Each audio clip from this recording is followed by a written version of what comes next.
Welcome to the Grow Your Money podcast, where we're on a mission to change how we talk about money. Our fireside chats are the heart of our show, bringing the energy and excitement of in-person events straight to your ears. We aim to connect you with inspiring voices and stories that matter, sharing relatable experiences and insights that will transform your financial life. Everyone deserves access to practical financial knowledge, so we're making money conversations relatable by inviting guests from all walks of life to share their real-life experiences with money.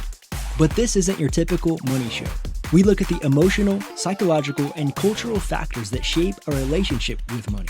So hit subscribe and join us for another episode of the Grow Your Money podcast. Hello, everyone. I am so excited to be here today. Thank you for joining us on the Grow Your Money podcast. And I'm especially excited to have two really cool dudes with me, Myron and Timi, who I'm going to let introduce themselves. Timi, I'm really intrigued by this whole Mr MoneyJar brand, which I think is such a cool name. But I'm keen to find out a bit about you and what Mr MoneyJar is. Thank you. Thank you so much for having me on today. My name's Timi Merriman-Johnson. I run Mr MoneyJar. It's a UK financial education company. I'm a content creator. I also do talks and teach workshops and have appeared on broadcast, so radio and TV. I've been running it for the past 4 years, and it started out with just bog standard financial education around personal finance and investing and stuff, but increasingly I'm trying to speak about and to Black audiences and issues, as I feel that this is what I'm uniquely qualified to talk about in the space. Nice. Thank you so much. And Myron? Hi, Tina. Thanks for having me on. So, my name is Myron Jobson, and I work for Interactive Investor, which is the UK's second largest do-it-yourself investment platform. I work as a senior personal finance analyst. That's my official title, which just means personal finance spokesperson or expert. So I've been doing this for a good 5 years now. When I say personal finance, I mean across the broader personal finance, so things like savings, investments, mortgages, insurance, buy now, pay later, energy bills, just anything related to personal finance, I usually have a view on. So as I said, I've been doing it for 5 years. Before that, I had a 7-year career as a financial journalist. So that's kind of really informed my my guidance and my commentary. Interesting. And I'm Tynah Matembe, so you guys will both know me, I hope. I run Moneymatics. Again, I'm slightly similar to you guys in terms of financial education and well-being is like my bag. Moved to the UK about 17 years ago now. Feels like 100 years ago, but 17 years ago, and became financially vulnerable because the system just was not set up for me, for someone who was moving here. And I was so scared of just how quickly you can go from having to not having, and just set about creating resources. And I just love it when people are on that journey. You guys are unique in that you're in a space that there's not many people of color in the space at all. And content creating, Timi, is hard on its own. But when you're a person of color trying to create content that's covering everyone, it can be even harder. And then Myron, investments, that's just something we don't even hear about or think about, right? So it's a very interesting space. I would like to hear a bit about your journeys, how you found the landscape and how it's changed over the past few years, and your opinions on where it's going. And I'll start with you, Timi. Thank you. That's a fantastic question. I would say, so I've been doing this since 2019. And I would say I wasn't one of the first people out of the gate, because there have been some great content creators which have been talking about money for some time. But there was kind of an explosion of people around the time of the pandemic, March and April 2020 specifically, who either had more time or were just completely on furlough and decided to set up platforms and talk about money online because it was of interest to them. I was one of those people, and I didn't know it could be a job. I was just doing it because it was what I was interested in, and people liked what I was creating. These were the good old days of Instagram where you could post images and still get reach. Now everything's just reels and videos and stuff. And I had an initial amount of growth based off just being one of the people doing that at that time. Then everything changed to video. So I had to learn how to do that because I'm originally a researcher and a writer. And everything else that you see me doing, including this podcast, is stuff that I've had to learn how to do over time. People are always like, I think, quite surprised when they meet me at how introverted I am. I've never really been the be in front of the camera guy, but here you go. And then I would say, yeah, so it's the initial period of growth. Then there was like the video era. And where we are now is that I would actually say that my growth, based on what I'm currently doing, no, my growth based upon what I used to do has plateaued. It's harder to grow as a Black person on social media in the UK because this is a country made up of mainly white people, and people want to follow people that look like them.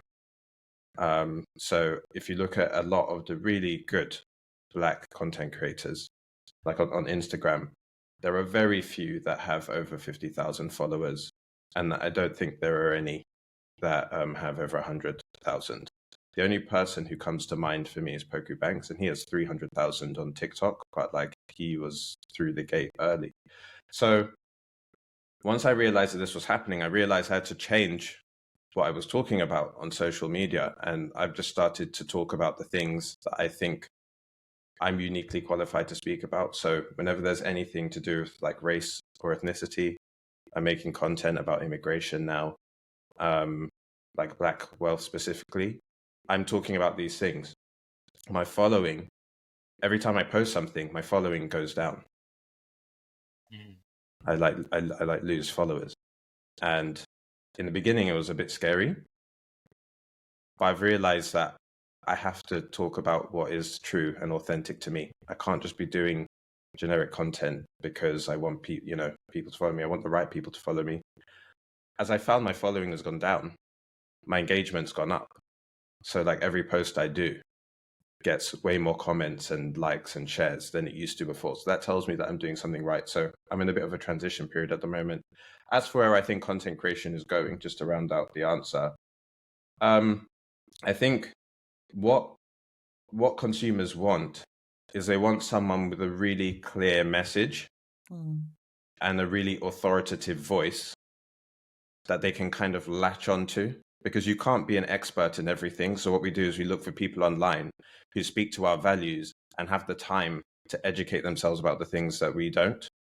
And you just become emblematic of that thing. And I think the people who do this best, people almost know what they would say about an issue before they've even like made a video about it, because their messaging and their brand is so strong. So yeah, those are my thoughts on where content creation's at the moment. That's such an honest and real answer. Thank you so much for sharing. And it's isn't it, sometimes it's hard to even express some of the actual things happening on the landscape. But we launched a manifesto a few months ago, and certainly you learn some things that are interesting. You learn that people's definition of financial inclusion, for example, may not be what you're defining it as, or they're only interested in certain pockets of that inclusion, right? And so you have to then make a decision to be authentic or to follow the bandwagon, and that can be really difficult. So thank you so much for sharing so honestly. Yeah. People, I don't think there are certain people who don't want to hear about immigration from someone that looks like me. That's just not their cup of tea. They just want me to talk about savings accounts and credit cards and then just keep it moving. But I can't just do that. You know why, Timi? Sorry, I know it's just because I find it's awkward. Some people, the realities, the history really does frame where we are now, but some people don't really want to hear about their histories. We talk about like redlining in America, for example, like people who perhaps look like us weren't able to get mortgages because that was a practice in America. And some of these things have seeped down from generations. It's affected our grandparents or our great-grandparents' experiences with money, and that the lessons haven't been learned since then, or there's been a lack of progress to kind of change that mindset of finances not necessary for us.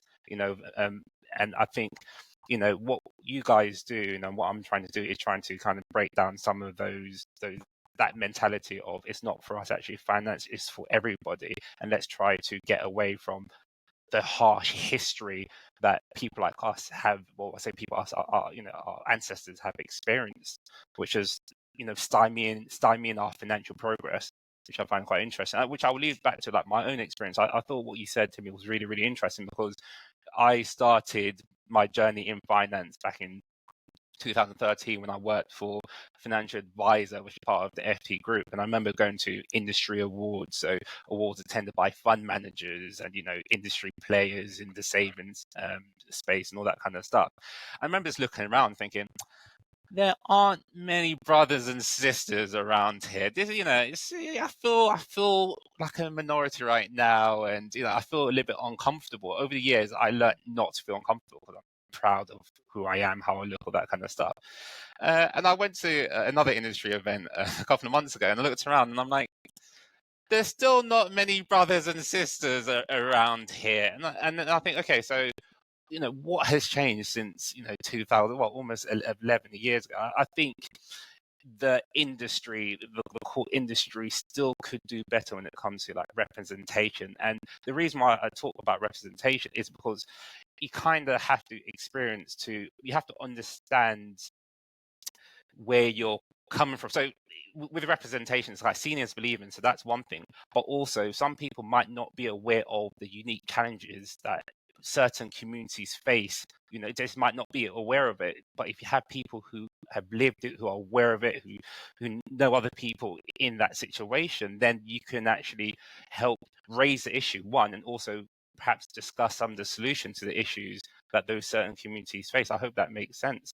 And I think, what I've seen in recent history is more and more people online talking about the things that we need to talk about when it comes to Black experiences and Black financial experiences. I think that's only a good thing. Like the things that you guys do, it's so important. And what you said to me, the engagement is up because people want to hear about the things you have to say. Same with you, Tynah. It's important within our community. It's just sometimes I feel like in the mainstream, the traditional print, and broadcast media, we're often forgotten about, and that really needs to change. I think things are improving, but I think improvement needs to come faster than the current pace of improvement, in my personal opinion. Yeah. Well, the point that you make, Myron, about representation is an interesting one, because I agree with you. I still go to events where I'm the only Black guy there, or I'll do projects where I'm the only Black person on the project. And that's normally, I think, why I'm selected, by the way. Like, I never brand myself as like a Black creator, but I think there are certain projects I've been selected on so that there is diversity there. We have to remember that as Black people, we are 4% of the population. Okay? So if you go up and down the country, you take a random sample of 100 people, if you're in a room with 3 other Black people, you are being represented in that room. And then you break it down by industry.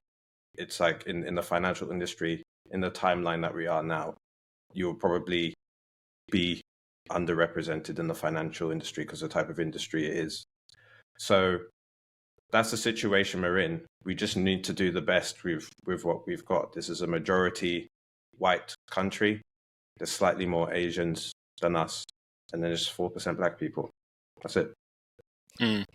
My take on the whole thing is that that's the whole point of the inclusion piece, is that in as far as there's 4% of a certain race, or there's 3% or 10% of the next race, or whatever it is the environment being set up in a way that everybody can thrive.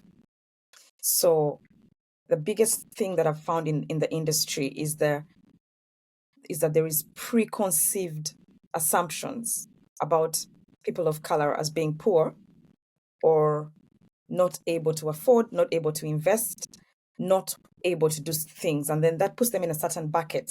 And so services are not created inclusively. But an environment where everyone is made to thrive. And to Myron's point earlier, where you were saying that there's a big history of, first of all, being excluded from historical racism, to now a place where you're now a race that's known as not being able to achieve certain things.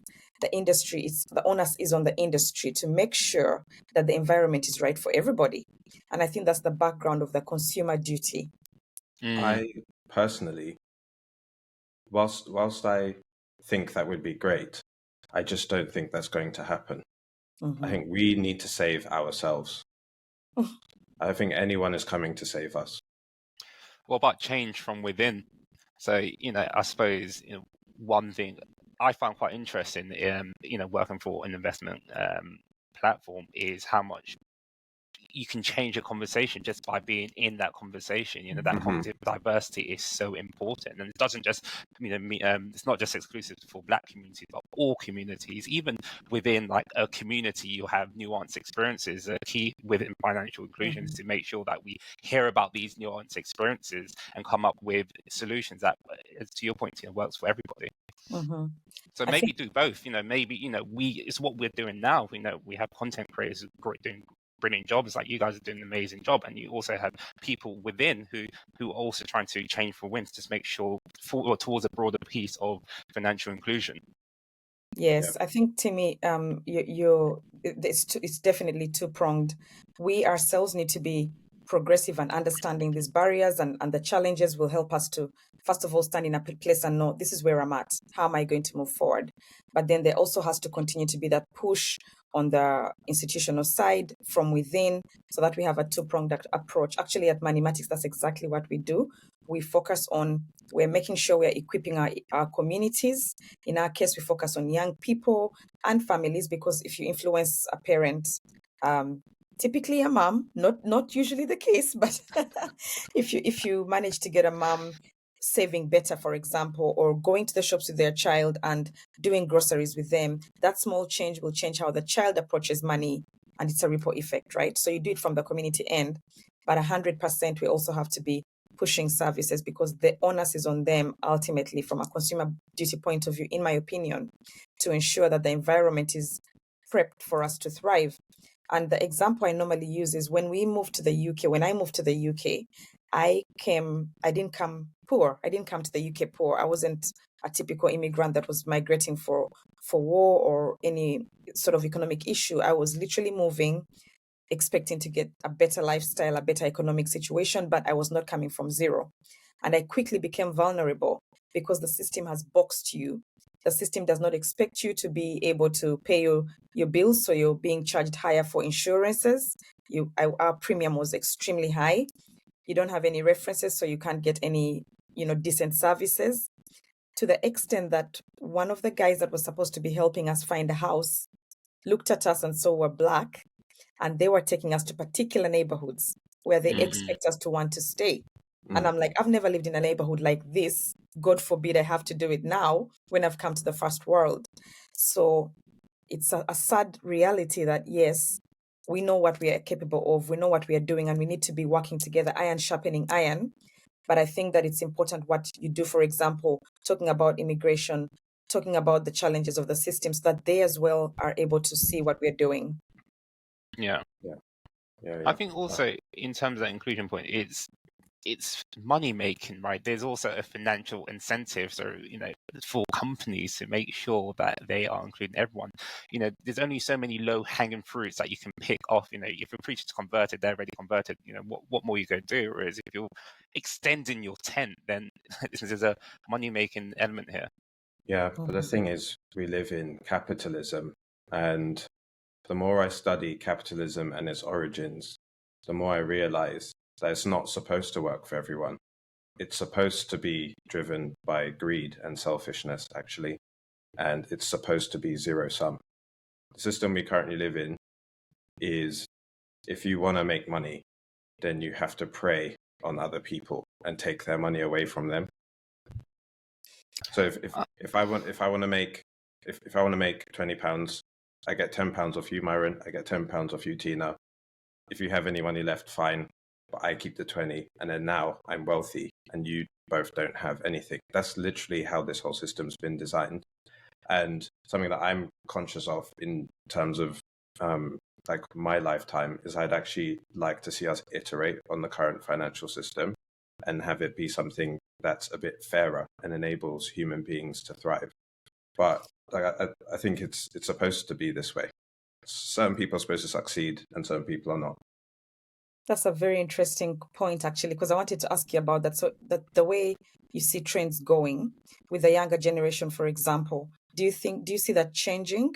That's a very interesting thing, because I've definitely been, well, my children who are now, sort of teenagers, they don't seem to be optimizing for profit. They're optimizing for social good.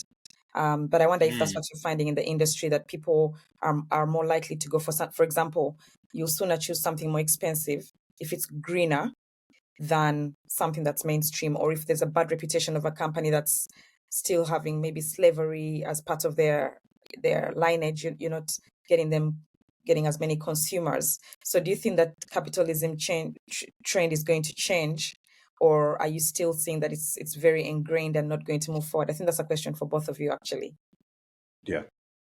I'll let Myron go first. Yeah, I mean, I'll pick up on like the sustainability point. I think that's quite interesting, just in terms of with the company I'm with, we see that there is a greater trend towards sustainable investments. And the only thing is, what is sustainability? It's everyone.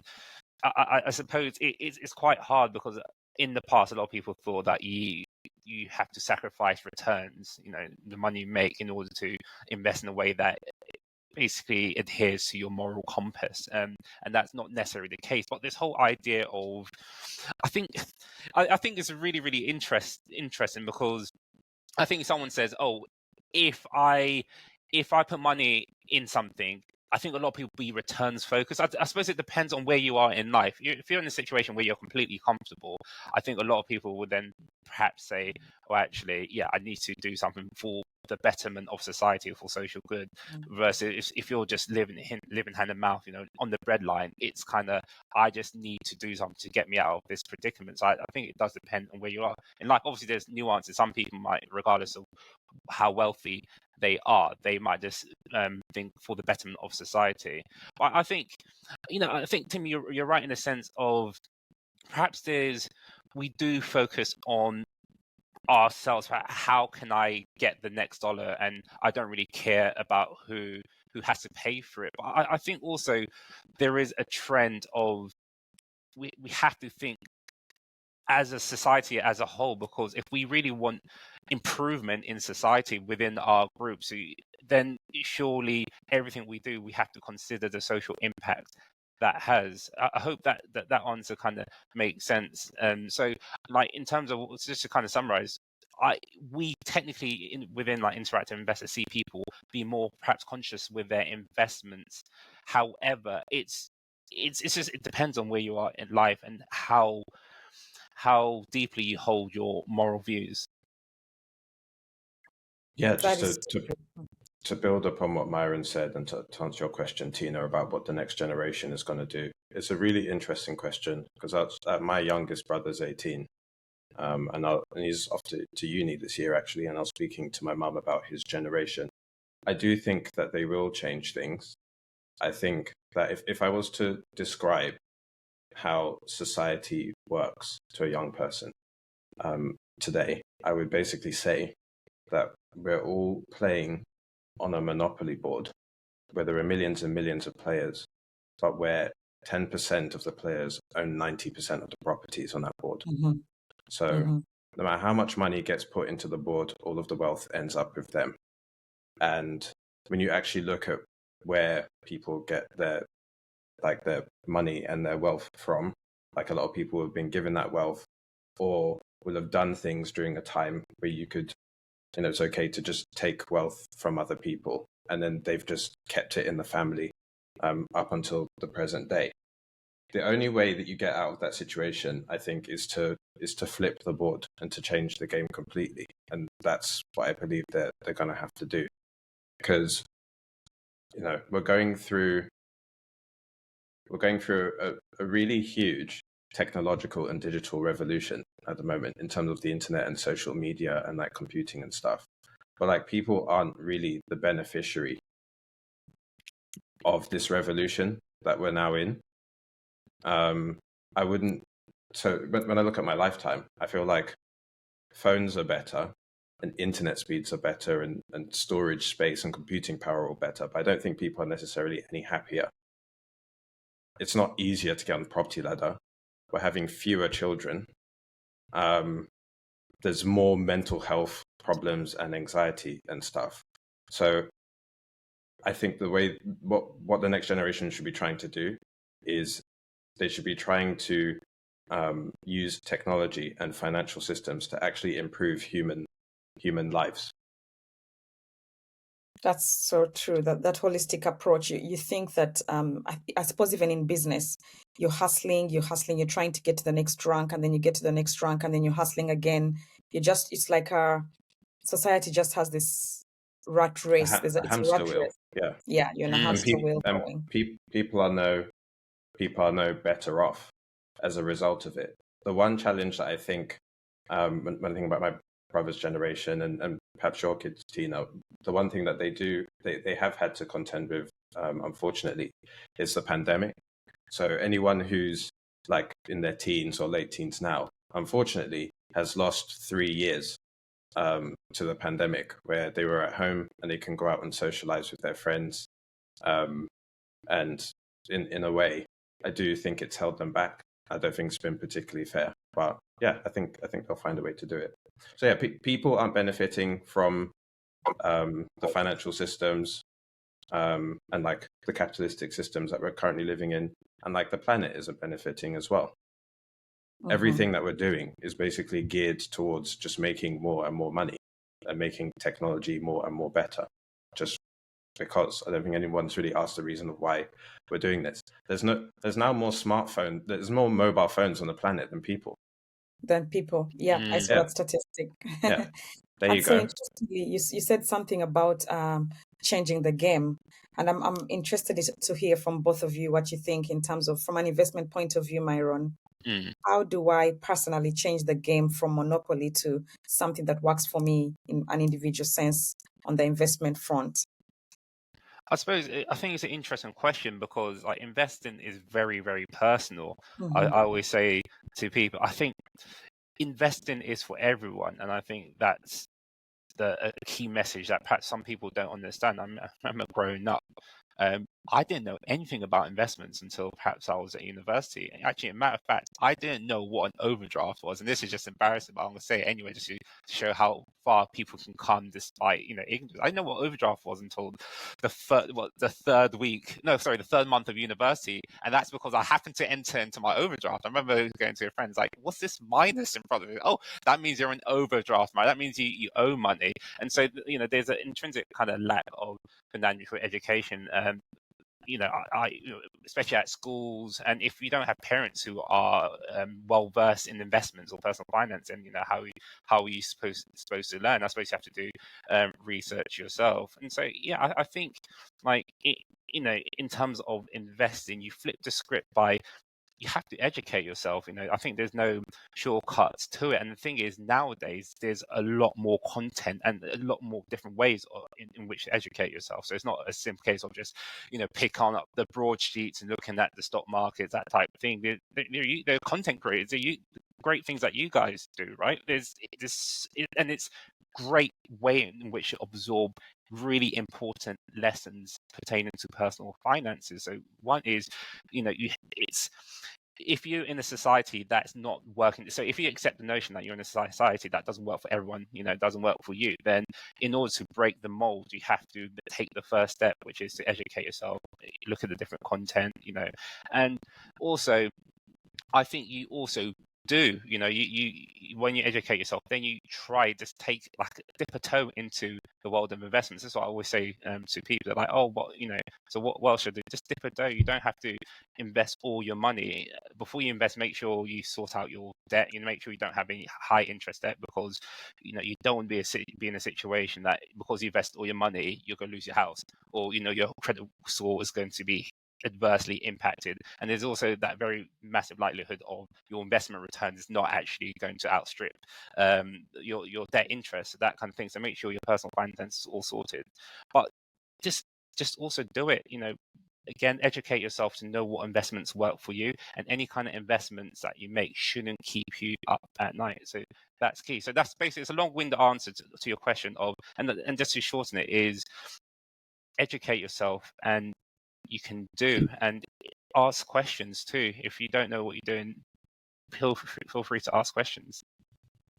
I think the thing around the education point is great, but I think identifying the right, especially for investment, I find that it's difficult. People find it hard to get the right advice. So, for example, now there's the whole thing around cryptocurrency, invest in Bitcoin and all this sort of thing. How does someone know they're getting the right information? And this is the same across not just finance, but even for health. There's always someone that's saying something's going to work. There's moringa, castor oil, and in the Black community, we are jumping on the next organic thing every day. But it's how do we identify those things? Timi, do you want to go? Yeah, look, I've read a ton of investing books, and the course of action that works for most people, unless you want to become an active trader or something, is you just invest monthly into a well-diversified index fund, sometimes called a tracker fund. You can get index funds or tracker funds that track the UK stock market, so like the FTSE 100. You can get tracker funds that track the US stock market. For anyone who's heard of the S&P 500, the tracker fund that I pay into tracks the global stock market. You set aside a monthly amount. You sign up to an investment platform. It could be Interactive Investor, for example. You set up your monthly savings amount, and that's it. And if you want to read kind of the data and why that works, then there's a great book called The Little Common Sense Book of Investing by Jack Bogle, who founded Vanguard. Yeah, Myron's seen it as well. That's it. That's genuinely it. I make no money by telling people that. But if I wanted to make money, then I would overcomplicate the issue, and I would try and get people to do all this fancy stuff. This is what I was saying about like the system not being there to benefit people. Like, if you have an investment platform and what you actually want is to make money off people through investment fees, then you're going to make your platform as colorful and as fun as possible, so that not like people sign up and give you money. And you'll know full well that those people don't know what they're doing, but your objective is just to get fee money off them. If you're a content creator and you're trying to get sign-up bonuses from people signing up to the stuff you talk about, then you're not going to say what helps people. So, and the parallel with health is really apt, because health is quite simple when you break it down. Like 2 liters of water a day, 5 portions of fruit and veg every single day. But again, people who want to make money will confuse and will make the situation more complicated than it has to be. And that's happening at every single turn. Because as I was like trying to say earlier, the system is designed to strip as much time, energy, and money away from you as possible. No one actually cares about whether your investments perform well or not, because they're trying to make money off you. They're playing their own game. If I was speaking to someone now and advising them on how to turn their financial situation around, I wouldn't even talk about investing, because investing, unless you're actively trading, does not make you money. Investing is a place to put your money after you've made it, so that it can hopefully grow at a rate above inflation. If you want to turn your financial situation around, you need to make more money. That's how you actually turn your financial situation around. So you need to be prepared to upskill in your current job, move country, set up a side hustle where you have a high income skill that you can sell to people. Once you make more money, like 80% of your headaches go away. I didn't make any money really until I was 30. I haven't done a budget all year because I just focus on making as much money as possible and keeping my costs low. But if you invest for the first few years, the returns you're not going to make enough money off the returns because you'll be starting from a low base. I hear all this talk about investing and not enough talk about making more money. I think there's loads I could say on this, but the final thing I'll say is making money is not about doing what you love. Whenever I speak to young people, I make sure to say this: it's about loving what you do. That's So so if you're focused on yourself and like having fun or whatever, you're probably not going to make any money. But if you just do things that you can already see make money, then you will make money. When we go to the hair shop to buy our black hair products, who's selling us the afro combs and the hair oil? When we go to the chicken shop and buy fried chicken, who's selling us the fried chicken? It's not us. They're just people have found a way to make money, and they're just making money. This is maybe the one positive thing about capitalism. It is soulless, and it doesn't care who you are. If you just do a thing that makes money, people will pay you. I love what you've said. I have to add a caveat though, Timi. You need to understand your character, and making money is one thing, but I have actually found that the more money people make, the more silly things they spend on. So the key is absolutely make money, but make sure the money you're making, you're keeping some of it aside. Because what I've found is when people's status improves, their expenses go up as well. So as soon as you make a lot more money, you get a bigger house, you upgrade the car. And there's a book, I don't know if you've read a book called Millionaire Next Door. Yep. Millionaire Next Door just illustrates it really perfectly. It's like you have to be making more money than you can spend. So absolutely, I agree with you. The first place to go to is how much money you're making, but then not hogging it all, not using it all up in the same, the way it's coming through. You have to be financially responsible, isn't it? I think. Just one more thing, actually, just add one more thought. Like with investment element of it, I think it's quite interesting. You're completely right, Timi. Investment is not a short-term thing. So if you think, it's trading is a job in itself. Some people are successful, but a lot of people aren't. That's a harsh reality. It's so short-termism. You can't really predict what the market is going to do one way or another. It's almost like guesswork.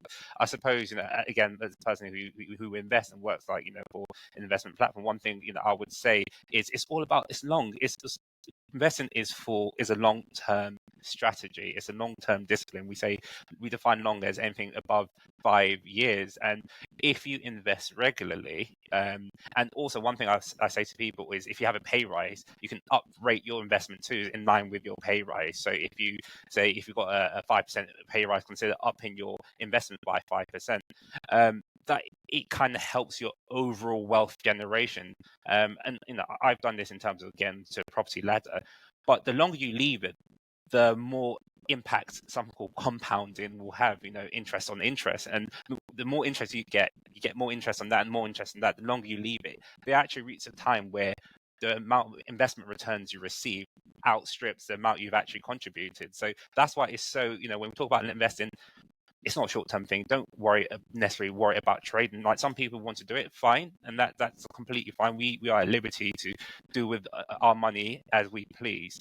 But it's a long-term discipline. And to just answer that question, I just completely forgot about influences and stuff like that. I think people always have to check the credential of where they're getting their financial news, their financial source.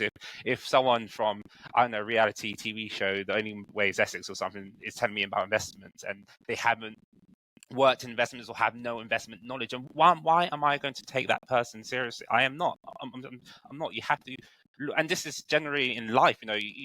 You see some awful content on social media, just some really rubbish content, and it's on us. The onus is on us as individuals to, critically assess the information we're feeding ourselves. It's like the way I consider media, both social media and this traditional media, it's like eating. If you eat junk food, if you eat bad information, then it will impact your health. And I really do think that's the case when it comes to information received about things that's happening in life, whatever happened in the UK a couple of weeks ago with the riots and all that kind of stuff, and the misinformation there. You also have a similar misinformation when it comes to investment, and it's what you said to me. Some people are working on behalf of companies. Some people have a vested interest in providing something, like the FOMO investing of cryptocurrency. It's like, oh, don't miss out on this. This person made 1,000% return. Or the GameStop saga. during the pandemic where GameStop share price rose. Why? There was no fundamental difference to the company's, well, there's no difference to the company's fundamentals. It's not like they bought something, or they had this new innovation that was potentially transformative to the business's success, but it's just through hype, through nothing. That's how the company share price, and a lot of people who invest in it unfortunately lost a lot of the money as the share price came down. So be wary of how you're consuming information, and beware of FOMO, fear of missing out. And if it sounds so too good to be true, unfortunately in life it is. So just be careful. And just as a quick build on what Myron said, and to clarify my earlier point, I don't think that the making more money piece is mutually exclusive to investing. I think that people should invest. Mm-hmm.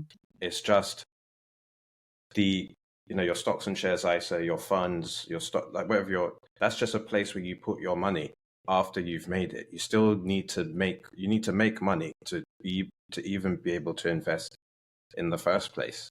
And the people that I'll like speak to them, and then they've signed up to an investment platform and they've bought a stock that they've like heard about online, and they're just like, okay, so what do you think? And it's like £500 down or something, because they think that you make money by investing. It's like, no, that's not true. You make money by having a high income skill, or by working in a job or in an industry that pays well, because that company is doing something useful in the world. And in the 5 years that you're waiting for compound interest to kick in, you could learn a skill, you could learn a language, you could learn to code, you could learn public speaking, you could make a product or service, and you could sell it to people. And in that 5 years, you could completely change your life around just by increasing your income. In terms of where you get your information from, unfortunately, all the best information is in books. So if you can most books are 300 pages long. So if you can just find a way to read 10 pages of a book every day, that's 12 books a year. You will automatically have way more high quality information than the average person, because getting information from social media is so easy. So it's oversaturated. Mm-hmm. But the educating yourself piece that Myron said is literally the case of going to Amazon and typing in top whatever book, and then just reading that book. So like top investment book, top personal finance book. If you don't like reading physically, then if you're subscribed to Spotify Premium, you have 15 hours every month of audiobook minutes, so you can listen. But like it's all in books. I know all the stuff I know because I read books. That's a very And then you disseminate it, don't you? And Like then you I guys then share it with disseminate people. it. And Yeah. people are like, oh, how do you know that stuff? Literally just get the book. Yeah, and there's no excuse these days, because there's audio. There is so many ways to there's audio, but there's all these ways that you can, read a book, in a quicker time, in the shower, when you're driving. There's ways to read. Technology has been really helpful. This has been a very useful conversation. I think my key takeaways are simple as possible. Make a lot of money, but make sure you're not spending all the money you're making. And investing just has to be as simplified as you can. I just have to touch on this topic, guys, before we wrap up. People of color are much less likely than their white counterparts to save into a pension scheme, What are your thoughts on that? The whole pension scheme, is it harmful for us not to be putting money away in pension? And should we be doing it? What alternatives are there? What are your thoughts on that?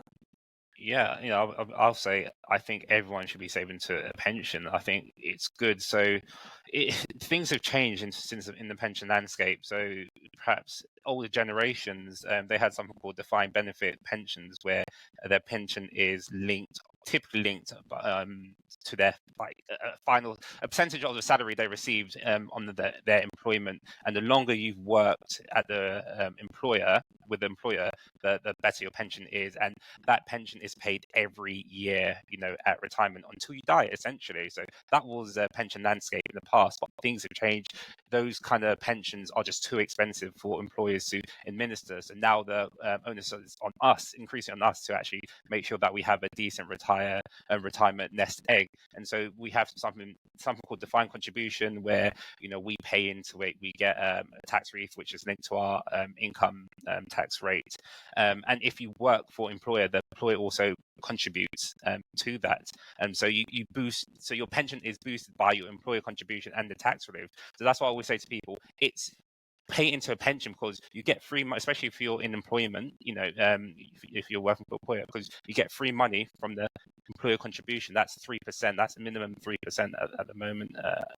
3%. And then you also get pension. You get a tax relief, which is linked to your income. Your income tax rate. So it's free money. And I mentioned earlier the effects of compounding. It's something that shouldn't be taken lightly. It's interest on interest, returns on your returns. And so over the long term, that will really help build a significant pot when it comes to before retirement, or ahead of retirement rather. What do you have to say for the skeptics? Maybe Timi, you can respond to this, because I'm like, it's changing every other day. The retirement age is going up. I'm just going to go and save my money, and rather than put it in a pension pot, I'm going to try and save up to buy a flat. And that's what will look after me later on, because I think there's a loss of confidence, especially from people of color that I engage with, at least. There's a loss of confidence and no trust in the system in the first place. It's like it's set up against me, it's stacked against me. I'm not going to invest in that. Timi, what thoughts do you have on that approach? Yeah, I agree with everything Myron said. Your pension is just one strategy that you will use towards building your wealth and saving up for later life. When I think of saving, your first port of call is making sure that you have enough money for today. So make sure you have emergency savings on hand, and that can go in one account. Then your next port of call is ensuring that you can kind of meet any financial needs that you have in the forthcoming years. You may want to buy a house or get a new car or something. So making sure that you have a way to save up for that. But like all the while in the background, you can also be paying into a pension, which automatically needs to be set up for you if you're working for a company. Legally, your company needs to contribute 3% and you put in 5%. And if you work particularly for a big company and you increase your pension contributions, then your employer might have to increase them as well. So that's worth looking into. Pension adoption rates are really high in the UK. The last data I saw was that 88% of the 30 million or so taxpayers pay into one, just because of auto enrollment. But what is low is the awareness, because it's open for you automatically and it happens in the background. So the challenge that I put out to everyone is just, do you know how much pension savings you have in total? And if you don't, see if you can find out. There's two ways to do that. You can use the pension tracing service. You can just Google it. It's the government's pension tracing service. Or you can sign up to one of the many pension providers now, which if you sign up with them will link all your different pension pots together and find your lost pensions, particularly from previous employers. And the great thing about pensions is there's no limit on the amount of pension accounts you can have. So you can have a workplace one and you can have a private one, and there's no clash there as long as you don't exceed the £60,000 per tax year limit. I do think that in our community there are people who don't trust the system and people who prefer like something that's more tangible, like property. I don't think that's necessarily like a bad way to go. I do think it's personal at the end of the day, but pensions are protected. And if the pension firm that you're saving with goes bust, you can get up to 100% of your pension savings back. There's a page on the Financial Services Compensation Scheme website about this. So there are protections in place. But what's most important is that you are thinking about later life and how you're going to fund your lifestyle once you start to work less, because we're all living and working longer. So it's going to be a consideration for everyone. Great answers.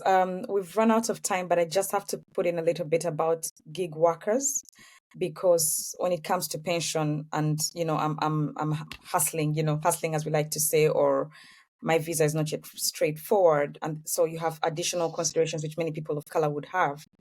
What do you have to say about that type of person who's maybe not on a regular income? They don't work for a big company. They're hustling it out. Maybe they're fully on benefits. I think that's really interesting. I think it's what Timi said. You have to make sure you have enough for the here and now, and then some. Have a rainy day pot for life, little emergencies. But it is important not to lose focus, to keep an eye on the future. And it's really hard because gig economy workers, self-employed individuals. We've done some research into this. It's something like half of self-employed individuals we surveyed haven't opened a pension or never had a pension. So that's we thought that was really quite interesting, like never having a pension. So they haven't been in employment, they've been self-employment.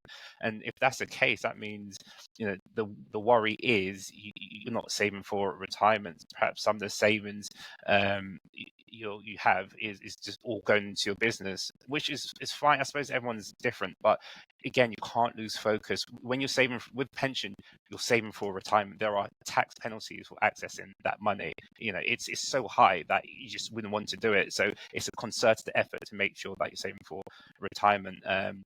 But yeah, it is quite interesting. Again, the tax relief element, even if you're opening a private pension, yes, you have no employer contributions, but there's a tax relief element. And I'll touch on the lifetime ISA. Some people have used that some self-employed people have looked at the product as a way of saving for retirement, which I say I touch on it. It's something you have to do some research on. I'm not just trying to say it's great for self-employed people, but the tax treatment of lifetime ISA can make sense for some people to use that, for some self-employed people to use that. Yeah. If there are any freelancers or gig workers listening to this, then the thing you want to look out for is called a SIP, which stands for Self-Invested Personal Pension. And if you open one of a SIP it's a type of investment account that you can open with an investment platform. And if you don't have an employer, which means that you don't have someone who's automatically opened a pension for you, you can open up a SIP for yourself. And you can pay into a SIP flexibly. So you can pay into it monthly, or you can pay into it as and when you have money. And because money that you pay into pension is not held in cash, it's invested. Even if you start with small sums, if you get started early, then you give your pension money a chance to grow. Mm-hmm. That's the first thing. The second thing is, once you begin to make a bit more money through your work, you can use pension contributions to offset your tax bill.